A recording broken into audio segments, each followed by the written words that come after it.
Hey y'all, this is AL Thick Madame, and this is the recap review for the last days of Ptolemy Gray. So, on this particular episode, it started where it left off, of course, but the two of them, Ptolemy and Robin, are trying to get the floorboards up so that they can get to the treasure, right?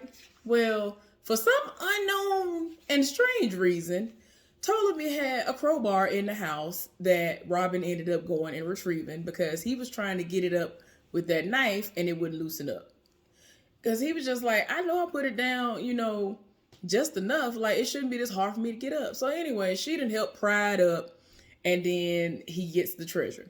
So after he done opened the box up, the treasure, after all this time, this is what the treasure is. 2 pieces of gold, like 2 coins, 2 gold coins that you can tell are tarnished, and look like some illegal moonshine of some sort. Because y'all know he was from Mississippi. I'm just saying it is what it is. Even though he's in Atlanta right now, for that to have been in there, that might have been some that the family brought with them while they were traveling and they moved. Ain't no telling. I don't know where he got it from. It could have been somewhere else. Anyway, it probably was some illegal spirits, if you will. So he didn't drank a little bit of it. So she was like, what's that? And, he didn't even have to explain. I'm just like, girl, you might be young, but you know what it is. So anyway, she was like, well, you said that it was 4 coins. And so there were only 2. So she's trying to figure out what happened to the other 2. Well, he ended up basically cashing in the other 2 because his wife had very expensive taste. His wife was fine. Apparently, she is the type of woman that if you're going to be with her, she wants you to do all these fancy things for her and to treat her nice and all that good stuff, but she wants you to spend a pretty penny on her. She didn't know about any of this stuff, though. Now, you could tell when you saw the last episode, the Cynthia episode, that he ain't have it like that. Like, he might have been all right. He might have been comfortable living on his own. But to take care of her, that's why I was like, okay. All right. But yeah.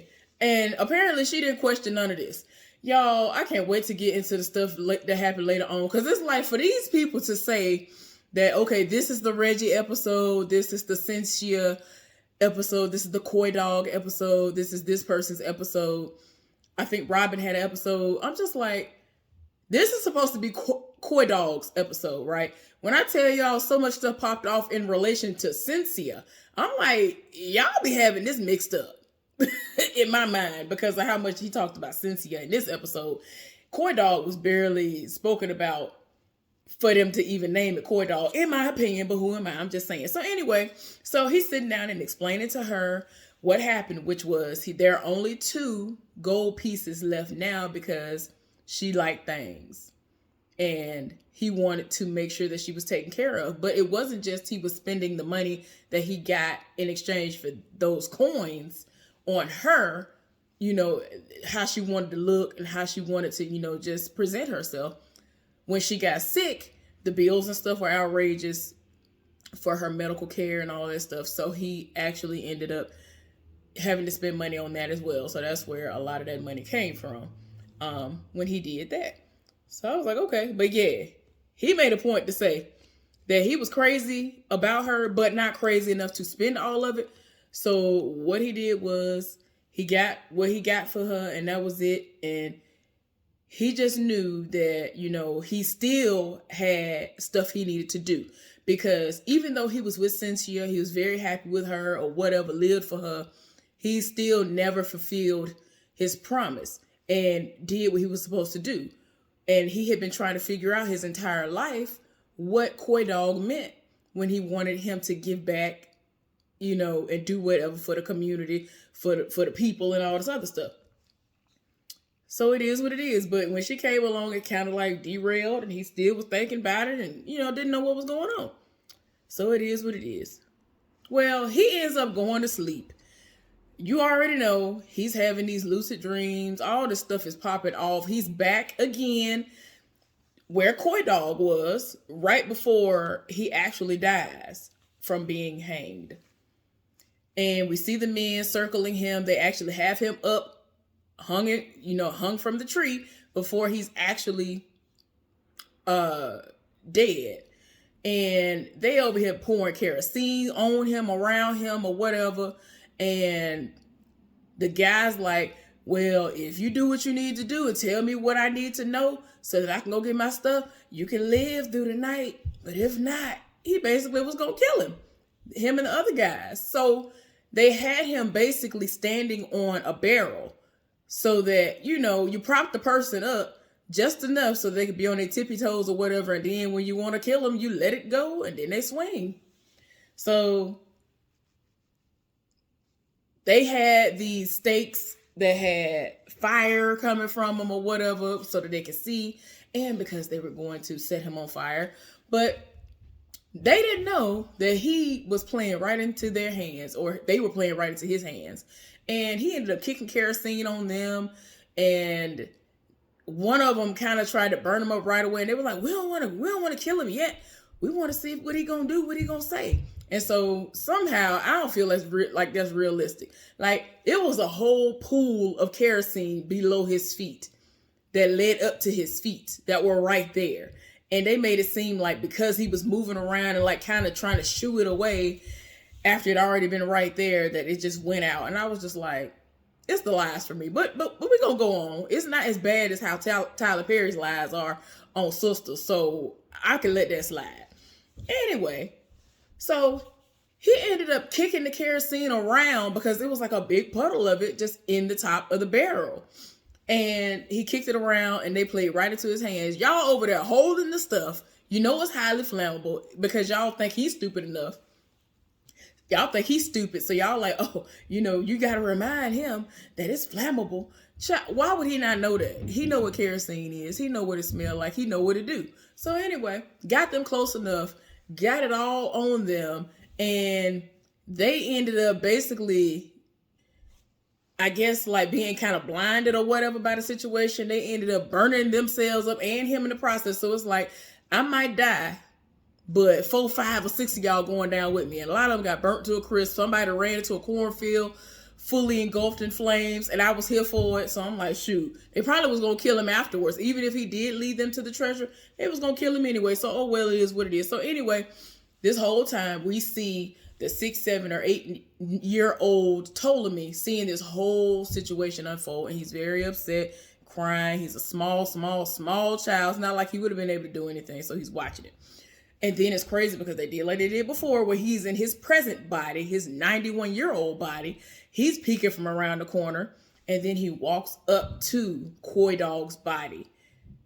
And it's like he processed it. He hugged himself, and then he like fell to the ground on his knees. Like, you can tell he's upset. But anyway, one of the men who was on the ground in the dream reached up and grabbed his leg, his ankle or whatever, from where he was on the ground. And that's when he woke up from the dream. Y'all, I'm so tired. I'm just so sick and tired. It's just a mess. So anyway, he ended up waking up from that. And then old girl, Robin, she up and she taking her braids down. And so she trying to figure out what he doing up and why he rolling up on her, why she in the middle of texting this guy, the guy Roger, I think is what his name is, that lived for her. And he wanted to know if he could drop by to see Ptolemy.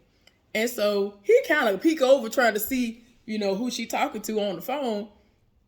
And that's why she was like, what you think you're doing? I'm like, child, it's a mess. So anyway,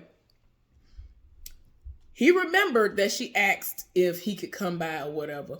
And he did remember him. He was like, yeah, I remember him. He from back home. It's fine. He can drop by. And so he had said like, good morning to her. Good morning, beautiful, or good morning, or something like that to her. And so she ended up replying. And I'm guessing within that reply, she told him, you can come over. He cool with you coming by.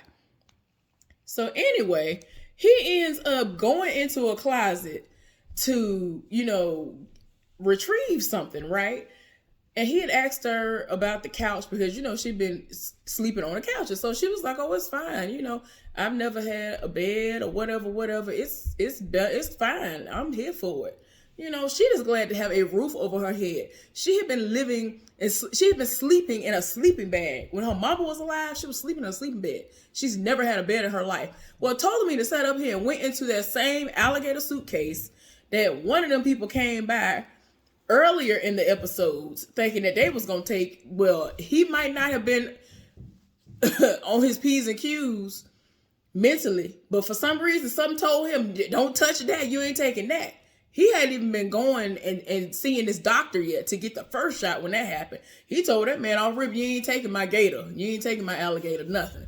So they whipped the suitcase out and it had like close to $40,000 in it. And so she was like, what are you doing with all this money? Where did it come from? He said whenever he got all of his checks, before his mind started going, what he would do was whatever money he didn't use, he would just put it in there. And it was a heavy suitcase. It was so heavy that she had to help him to bring it over to the table before it was even opened and revealed to her what the contents were. So yeah, trying to figure out what he was going to do with it. And he started naming off stuff or whatever. And she like kind of stepped back because she was like, that's only going to bring trouble, because she's thinking of her father, because her daddy was in the streets and he used to owe people and all that kind of stuff. And so in her mind, she's just thinking about the association with that, having a large sum of money. Talking about, well, when you owe people, bad things can happen to you or whatever. So she in her feelings. Well, ultimately, they ended up deciding to go to the bank. Went to the bank and went and sat in one of those offices. The woman who usually tends to him, if I'm not mistaken, is the one who sat down and was talking to them. And so she basically tried to insinuate that Robin was after his money. And so he was like, okay, you just told me I had $4,000 in my account, in my savings account, and all of that, right? I'm telling you that I want her to be somebody who is on my account, who has access to my account, who can walk in here and do what she need to do, have her own debit card and all this other stuff. Now, if she was not to be trusted, don't you think that she would have stole all this money? Because he ended up whipping that out and opening it up, because she was looking like, when he opened the case up, he was like, don't you think that she would have stole this and ran right on out of my house and I wouldn't be able to prove it? So don't you think she would have took this instead of worrying about my little $4,000 that's in my account? Oh, okay, that's what I thought. So does that answer your question? Because she really was like, no about all that. Like the way she said it without even saying it, but he caught on that she didn't trust her being on there and thought that she might have been trying to use him. And I'm like, child, it's sad how people who are even blood related to you can be the ones that you need to be able to have on your team. And it's sad. So anyway, she ended up going and getting some new clothes and all this other stuff. Even though she didn't really want to use none of his money, he was going to keep on. It's like, he'd have told her, I'm going to take care of you. You doing what you're supposed to do. You taking care of me.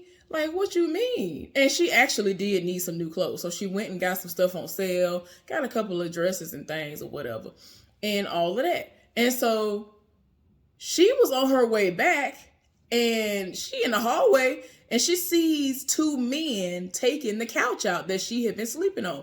So she was like, hey, what are you doing? And then she run in the house. She see the new couch. It's a new pull-out. Well, it's not even a pull-out. It's a couch that he thought very, very carefully about purchasing, because apparently the way that you put it down, it's a certain way you pull it down. It's a certain kind of whatever in brackets or something in it. It keeps your back from hurting, all of that. And she like got on the bed, the little sofa bed or whatever you want to call it, and was all happy. And the men were just standing there looking like, And he was like, y'all done? I thought y'all was leaving or whatever, because they were supposed to be taking the old sofa out. So they had to keep on walking or whatever. She was so happy. She was like, oh my gosh, I ain't never had my own bed before. And like I told y'all before, she ended up explaining to him the situation about her mama and all of that. So anyway, the guy ended up coming by, Roger. And so they were talking. And of course, this was Ptolemy's one of Ptolemy's reasons for wanting to even see him, so that, oh, you're somebody who was really close to my nephew, and let me see what you might know. So he's talking to him, wanting to know when's the last time he saw him. He ended up finding out that Reggie actually had him to do a job for him, and Reggie never paid him. And so he was like, well, now it makes sense as to why he didn't pay me, because he had passed away. He didn't even know. So Ptolemy off rip was like, oh, well, what do you owe you? I pay it. And he was like, no. Like, that's not why I'm here. And so ultimately he tried to ask him, what happened or whatever. And then all of a sudden, I guess he got kicked out.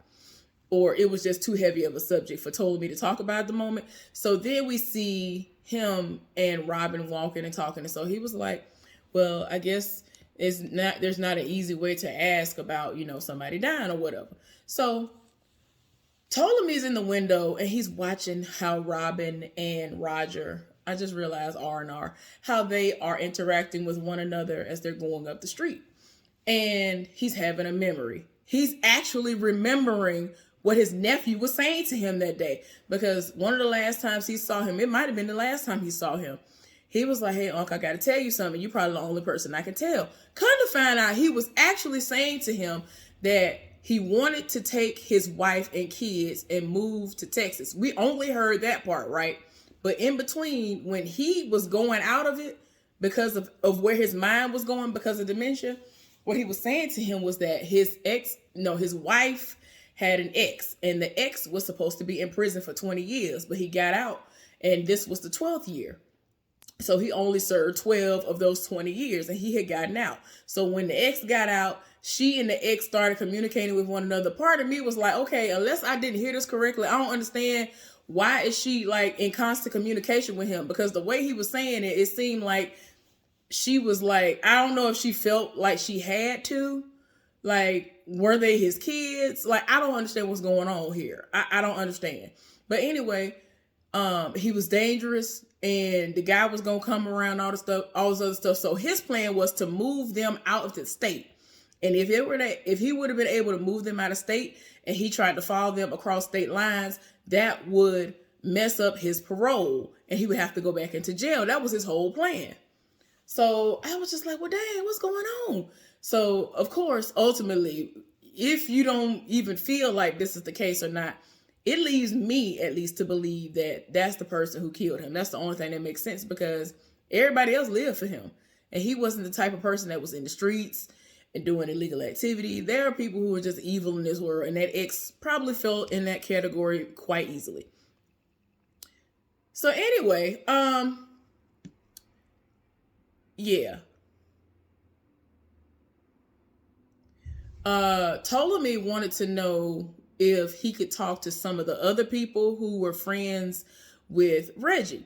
And so, of course, she wanted to know why. She was like, wait, well, dang, I can't talk to nobody. He might know some people that I don't know, but they, knew Reggie, so they might know some information that might be able to help to find who killed him. So she was like, all right, I guess I'll ask him about it. So he ended up going back to that doctor to tell him about the different things that he's experienced, the things he's remembered, and he was going to sign the paperwork like he promised. He was going to be a man of his word.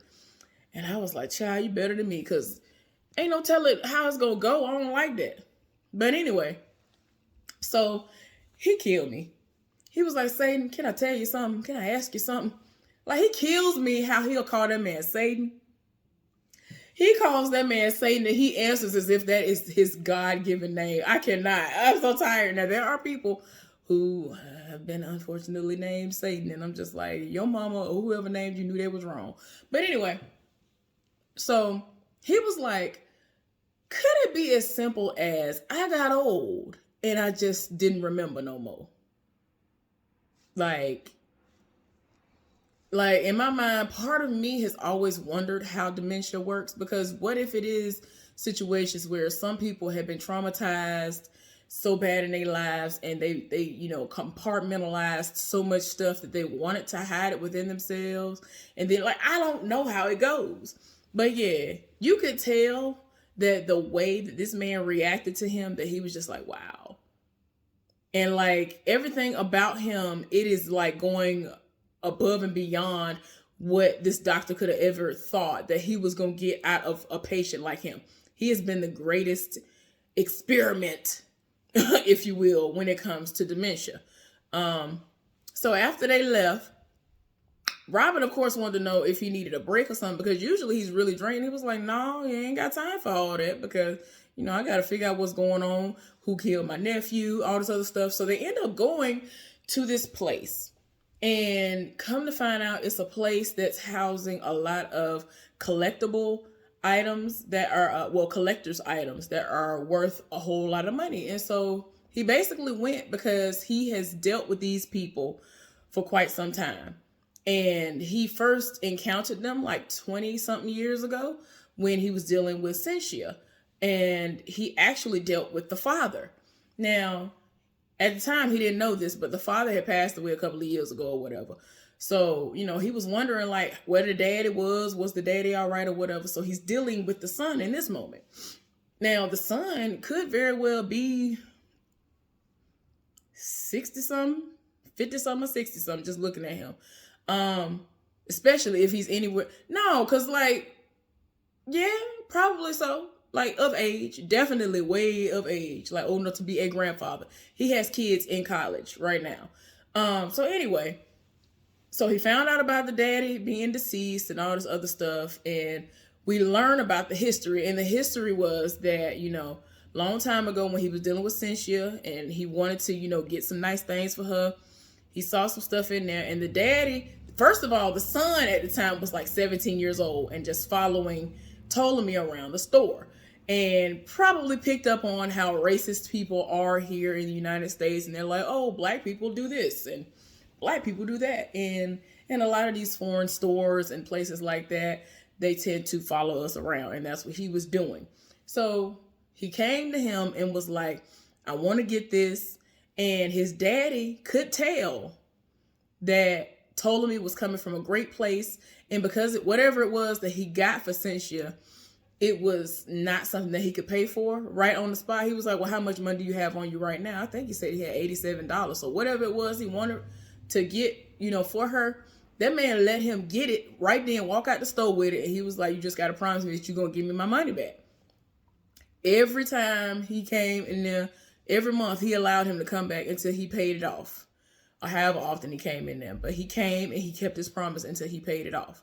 And so he'd always been really, really good friends with that father, became decent friends with the son as well. So now he wants to know, like at this current moment, what is the going rate for those coins? Well, each coin right now is worth $50,000. So $100,000 is right there.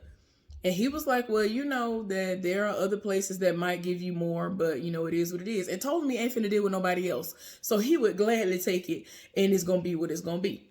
So yeah, it's just a lot. And it's crazy because Ptolemy earlier in this episode, he basically told her that he wanted her to have those.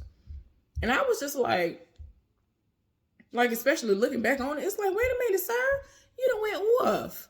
So anyway, they get home and she's reading and, they start having a really, really good and deep conversation about her mama, because every episode she brings up her mama and her daddy, and we know that they are both deceased. Well, her daddy was out in the streets and he never came home. And that's when they eventually found out that he got killed. So her mama took it really hard and got hooked on drugs and got addicted to the pipe. And it had gotten so bad that because of their living situation and what her mama was going through and how it was apparent that she was going to stay an addict, no matter how much she loved her mama, it just got to a point where she said to herself, I hope my mama does die, because I know my mama would want me to go and stay with her best friend, who is Niecy, who is his niece, who has the raggedy son, Hilly. Okay? But she's crying while explaining this to him and was like, if anybody should be called Satan, it's me. I'm evil or whatever. Like, she felt like she should be the one who she felt like she was the biggest demon of them all because of her desire for her mama to pass away. And it's like, he was like, no, like, you shouldn't feel that way. You're not evil for that. And it's understandable because she was a child and her mama was putting her through. Like, ain't no telling if she was eating. If she was eating like that, was she able to wash her hair? Was she able to have her basic needs met? the most is popping off. Y'all, this whole conversation, when I tell y'all, everybody really cry every episode. So anyway, they having this come to Jesus moment. Then they get a knock at the door. And it was kind of aggressive. And so she was like, I get it. After she, they embraced and everything. Like, she needed that hug. And I mean, they knocked aggressively. I was like, of course, us, the viewers, we already know who it is. So they go to the door. There's this black man who is from Adult Protective Services. And he had 2 police officers with him. And he was just like, I'm going to come to the door with you. And that's when they saw them. And so he was like, I have reason to believe that, you're not living the way that you should and all this other stuff. May I enter your home? And so he was like, sure. Because he was like, he wanted to ask a couple of questions. And so came in, they sat down, talking. And I am confused because the way that it went back home with Child Protective Services and with Adult Protective Services, nobody was sitting up there telling what was going on. Now, I guess it's different because we had an anonymous hotline that people could call in when we suspected abuse and neglect and stuff like that. But the fact that this man literally opened a notebook and was like, your niecey said this, and this. And I was like, I would have just been like, someone said this, that, and the other, because it's like, that is going to cause even more controversy. But who am I anyway? So anyway, that's what happened. And so he was like, why would they be led to believe that she's using me for my money and stealing my money and abusing me? So this man sat up here and pulled out a navel orange and, showed him the navel orange and then put it back into his briefcase and went on with the question and all this other stuff, and then proceeded to say at some random time, what did I show you earlier? He said a navel orange with a little bit of green at the top of it, up next to the stem or something. Like, he gave very descriptive information as to what that fruit looked like. Because, they over here thinking he done lost his mind. So it's like, oh, you're not of sound mind and body. Like, you can't have all of this going on. She taking advantage of you. You don't know what's going on. You're senile. And so, man, one of the police officers tried to go in the back room. He was like, excuse me, I don't believe I gave you permission to do all of that. So anyway, the guy ended up asking later on if he could go. And so he told Robin to give him the grand tour. Well, he saw what the dude's name was. The younger black guy. I forgot what it is. It's some random name. Regent. He was like, oh, your name Regent. My name Ptolemy. Our names both mean king. And so he's trying to talk to him. Child, eventually, like everything really be coming full circle for him. A lot of stuff been coming to him because it needs to happen. So with the police being there, and they the old boy walking around with Robin, they gave him the opportunity to be like, did you hear about the murder that happened in this area or whatever? Did y'all handle that? Because he asked them straight up, is this your beat? Is this the beat that you walk? Is this the area that you are supposed to serve and protect around? And so they were like, yes. So that means that they would be the ones who heard about or who knew something about, even if they weren't the ones who went and saw the body. And we're supposed to be helping with certain parts of the investigation and arrests and all of that. So they both said, yeah, that's our beat. So they did know about Reggie's death. They didn't do nothing. Somebody was passed on to some detectives and all of that. And they wouldn't get back involved unless there were somebody or some people who had been brought in connection to it. And I'm just like, child, like basically they were like, yeah, nobody was brought in. So that means nothing had been done. Nobody had been moving their feet. Nobody cared. And you could tell by the look on Ptolemy's face. So anyway, that man was so mad after he was done at the house. To myself, well, we're going to have people to come and follow up from time to time and come and make sure and check on your well-being. When I tell y'all, the social worker in me was just like, why are you so mad that you came to the house and the house was everything but what she said? Why were you so mad that his cognitive skills were everything but what she said? I'm just like, if anything, I would have apologized to him for the inconvenience and been mad at her direct that energy somewhere else because he didn't deserve that. Y'all, I was so mad. Like, how dare you? Why would you be? And see, that's why some people don't like. That's why so many people don't like social workers, especially the ones who are like him. Ooh, it tore my nerves up. So anyway, so after everything then popped off, they rolled up to Niecy's house trying to figure out what is going on. I be doggone, they ain't even got out the car yet. Robin was like, "Who is that? I know that ain't whoever out there in the street." Reggie's children are out in the street drawing on the street, unsupervised by anybody. There were no other children who were older, like Hilly. His mama wasn't out there. There was not a soul in sight. Somebody could have rolled up and stole them children, could have kidnapped them. And nobody would have been none the wiser. So she immediately got out the car, ran to them, and was like, "What you doing out here in the street? Why you out here playing in the street where everybody at? Whatever. Man, she done chewed the children out while he done went up the steps, knocked on the door. He started knocking aggressively on the door. And so Hilly gonna come to the door all in his feelings. "Man, who is it? What's going on?" And so it sees him. He was like, "All right, you ain't gonna let me in." Let him in. Want to know where Niecy at. She confused, trying to figure out what he doing there. So he done went off. He was like, "Why you call them people and tell them to come to my house?" Doing the absolute most. Y'all, to make a long story short, after he told them what it was, y'all, when I tell y'all, I was like, couldn't have been me. Couldn't have been me, especially in my right mind in that moment. Couldn't have been me. And I guess it's because of the family that I have. He decided that he was going to basically make Robin the person who would have to sign money over to certain family members, because Ptolemy went in and made accounts for each like group of family members, and every month he gonna have $900 that's gonna be taken out of his account to send to her, Niecy, to take care. That he was like, that should take care of all your bills, whatever. Like, if you want it, if you want the money, you're gonna have to get in contact with her every month in order for her to do it, because it ain't gonna happen unless she sign off on it. And so instead of this heifer being grateful, she was like, "Well, why wouldn't you just have me to be the person? I could have did it. I could write the check myself." And I was just like, "Child, I can't." Hilly get it honest. And then he sat up there and lied in his mama's face, talking about he didn't steal the money when he got confronted by Ptolemy in front of her. So then he was like, "Let me talk to you outside." Took Hilly outside and was like, "Did you do it?" He finally confessed. Because he was just like, "You lying, because the woman came back to my house and gave me the $50. Because all I know that all that should have been missing was $50. And you stole half the money.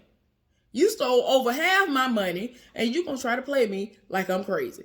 So anyway, he finally confessed to it, and he was like, basically, if he feels as though if people don't catch on that he's stealing, that it's fine. If don't nobody feel or understand that they getting taken for a ride, then they deserve what happens. It's okay to steal. It's okay to get over on folks as long as they don't understand that it's happening. As long as they don't catch him. And I was like, where you learn this foolishness from? What kind of foolishness? Y'all, I can't stand Hilly. I can't stand him. But anyway, so he ended up coming back in the house, and because the door was open, obviously his mama heard what was going on. So she trying to apologize on his behalf and was like, "Well, it's probably my fault because he didn't have a father figure in his life." Here come Ptolemy talking about, "Well, I should have been there for y'all. I should have been that father figure." And I'm saying to myself, he had a daddy, and he decided not to be there for one reason or another. So it is not squarely just on him. Yes, I am blessed to have some amazing uncles who were not molesting me. Let's just make sure we put that out there. Not the one that was molesting me. The ones who actually were in my life, who did right by me. I had amazing uncles growing up who did not play about me. So yeah, I already had an amazing father figure in my own daddy. So I didn't have to seek anything from outside of my home. So yeah, but yeah, Hilly is some people really have great parents, and they still want to be out there and be a part of that street life and fast life and get caught up in foolishness. So anyway, moving right along, we see the guy Roger, who is basically the boyfriend of Robin, and Ptolemy sitting outside of a community college in Atlanta in his car. And so this is where she's taking the GED. She ended up passing the GED, and she was like, "Oh my gosh, can we go out and celebrate?" And he was like, "Yeah, but not right now. We got to go and see Philly first." So Philly Fred, they ended up going to this boxing gym where Philly Fred was at, so he could talk to him because he wanted to know more information, wanted to see what he could do. Oh, before I go any further, Nisi. So Ptolemy, before he left, he was like, I need you to do me one more favor before I get up out of here. Can you call and get the people together who were all here who viewed the body?" Because he basically wanted to see if anybody could, give more information about what all went down with him. Because a lot of people, they be knowing stuff and they don't talk. That's the way it is. A lot of people are like, snitches get stitches, and so they're not going to speak on stuff, even though they know what it's hidden for. So anyway, he ended up going to the place and he was talking to Philly Fred, and he told him that, yeah, I could try to help you out and find some more information because Reggie was a good dude. And apparently, so he was talking to him because he was just like, "Look, I want to know who killed my nephew." Like, ultimately, everything that was going on, I just want to know who killed my nephew. So he was like, "Well, what for?" He was like, "Well, if somebody was to kill one of your loved ones, wouldn't you want to know?" So, y'all,